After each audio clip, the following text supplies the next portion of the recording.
the plantation politics of MAGA America. Is this the future that we want? And what I'm starting out, the meme I'm starting out with is that welcome to your first full day in the Confederate States of America.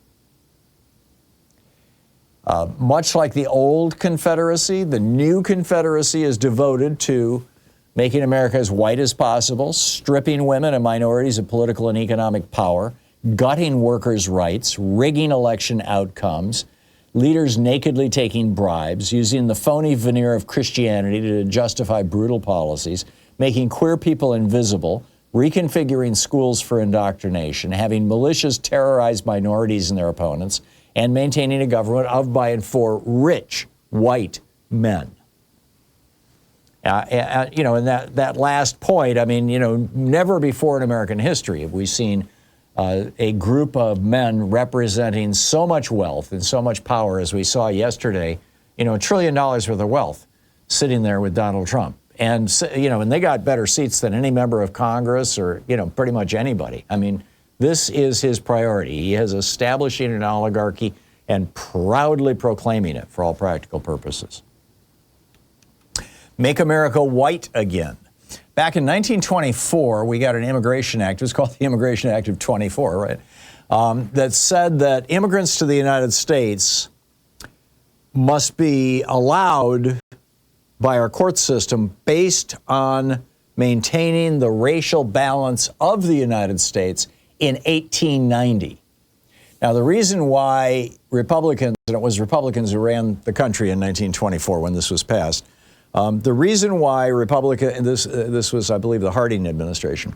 The reason why Republicans said as of 1890 was because during the roughly 20 years between 1890 and 1910, there was this whole slew of Italian and Greek immigrants into the United States, into the East Coast of the United States. Leonardo DiCaprio made a movie about this, The Gangs of New York, you know, about basically the conflict between the relatively darker Italians and the lighter and redheaded and blonde and you know whatnot Irish and Scandinavians, but principally the Irish. Well, that law said that, you know, you had to maintain the racial balance that was here in 1890. That law got overturned in 1965 with the Immigration Act of 1965. LBJ signed it into law, which says that we're no longer doing racial quotas. And as a result, a lot of black and brown people started coming to the United States. And the result of that was that 2014, just 11 years ago, was the first year that non-white children outnumbered white kids in the nation's public schools. So that's probably this year or next year will probably be the first year that non-white kids outnumber high school graduates, although, you know, we'll see. So the process of making America white again is step one is to you know, go back to blocking people from S-hole countries. In other words, black countries, number one. And number two, to attack the 14th Amendment. Now, the 14th Amendment says all persons born or naturalized in the United States and subject to the jurisdiction thereof are citizens of the United States. Now, the subject to the jurisdiction thereof was written in there to exclude Native Americans because their nations were claiming sovereignty, and the children of foreign diplomats. They are not, or until the Native American Inclusion Act, which I believe was in the 1930s, I'd have to go back and look, but you know, it was some time ago, but about 100 years ago. But until then, Native Americans were not considered citizens of the United States, even with the 14th Amendment.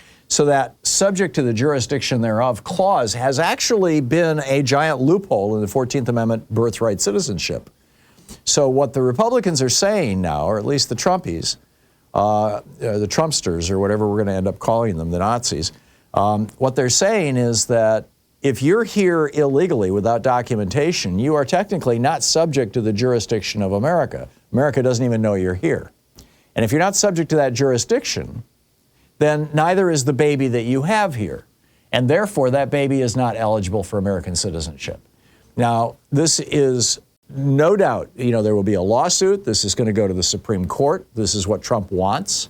And he's hoping that he can get 5 votes on the Supreme Court to say, yeah, you know, illegal immigrants are not subject to the jurisdiction of the United States, and therefore their children cannot be citizens.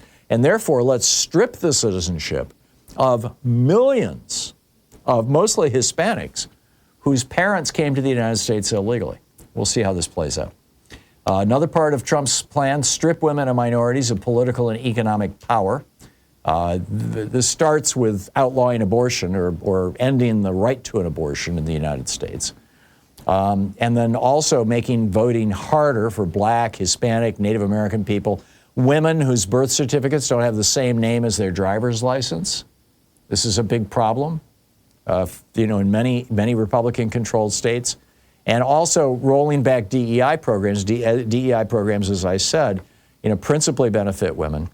But also, if you look at the composition of Trump's incoming administration and cabinet, it's reasonable to assume that non-white people must be willing to play the same role that Samuel L. Jackson did in Django Unchained if they want a position in the Trump administration. Next is gutting workers' rights.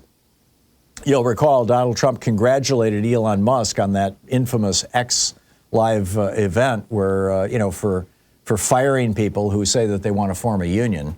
And Musk laughs and says, yeah. And Bezos, of course, is virulently anti-union over on Amazon. Rigging election outcomes. When the plantation oligarchs ended democracy in the Old South, in the 1840, 1860 era, they continued to allow elections. But only white men could vote. But if white men voted for people who were not the preferred candidates of the oligarchs who ran the Old South, they could end up beaten or even lynched. So now we've got, of course, the Supreme Court gutting the Voting Rights Act with the Shelby County decision. Immediately after that, in Republican-run states, 1,600 voting places were closed, the majority of them in Black neighborhoods. Greg Palast, he's going to be on the program on Thursday about this, estimates that had this not happened and every eligible voter was allowed to vote and every vote was counted, Kamala Harris would be president today. Nakedly taking bribes, another piece of this. The governors of the Old South and the politicians of the Old South, danced to the tune of the oligarchs. A phony veneer of Christianity, another characteristic of the Old South that was used to justify slavery. Making queer people invisible. They want to, Trump outlawed being trans yesterday by issuing an executive order saying there's only two genders. And next up, they're going to go after gay marriage and gay adoption. Using schools for indoctrination, they want to micromanage school curriculum. Using militias for terror. It used to be the Klan. Now it's going to be, these other militia groups that we all know about. And Trump just, of course, released a whole bunch of these people. And the bottom line is that the oligarchy is here. The old Confederacy is being reinvented, only this time it's not regional. This time it's like tech bros replacing the plantation owners. And the big question is whether they'll be able to hang on to this or whether the people of America are going to rebel. And if we rebel, will Trump respond with violence? It's going to happen. How's this all going to play out in a year and a half in the 2026 elections? Stay tuned.